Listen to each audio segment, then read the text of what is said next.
আমাদের সোনার বাংলাদেশ, বাংলাদেশের চারিদিকে শুধু সবুজ আর সবুজ।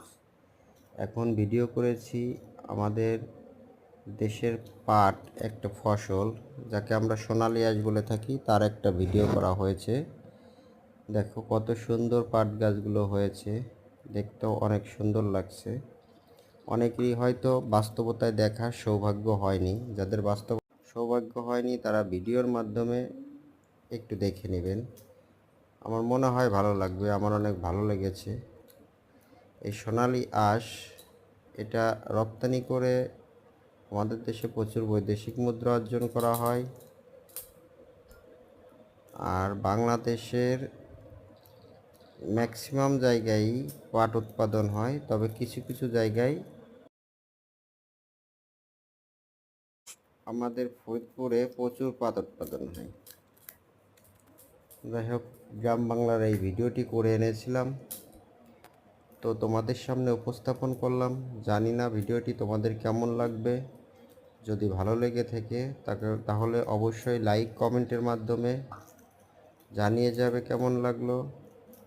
আর যদি আমার চ্যানেলটি সাবস্ক্রিপশন না করে থাকো তাহলে অবশ্যই সাবস্ক্রিপশন করবে। আর সম্পূর্ণ ভিডিওটি দেখবে এই জন্য, কারণ সম্পূর্ণ ভিডিওটি দেখার মাঝে একটা গুরুত্বপূর্ণ বিষয় আছে। সেটা হচ্ছে, তুমি যত অন্যের ভিডিও দেখবে তত তোমার ভিডিও অন্যের সামনে যাবে। আর সবার ভিডিও লাইক কমেন্ট করবে, তাহলে তোমার ভিডিও অন্য কেউ লাইক কমেন্ট করবে।